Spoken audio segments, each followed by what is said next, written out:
How to do kettlebell floor press, step by step. 1. Lie flat on your back on the floor. Hold 1 or 2 kettlebells with handles in a neutral grip. Palms facing each other. Bend your knees, feet flat on the floor for stability. Position the kettlebells so your upper arms rest on the ground. Elbows bent at 90 degrees. Time press phase. Press the kettlebells upward until your arms are fully extended. Keep your wrists straight and shoulders pressed into the floor. 3. Lowering phase. Slowly. Lower the kettlebells. Back down until your upper arms touch the floor. Elbows stay close to your torso. Don't flare wide. Pause briefly, then press again. Muscles worked.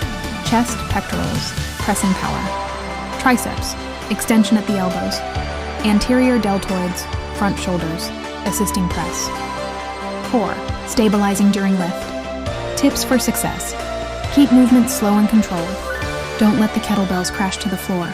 Neutral grip is safest for shoulders, but you can rotate palms forward for variation.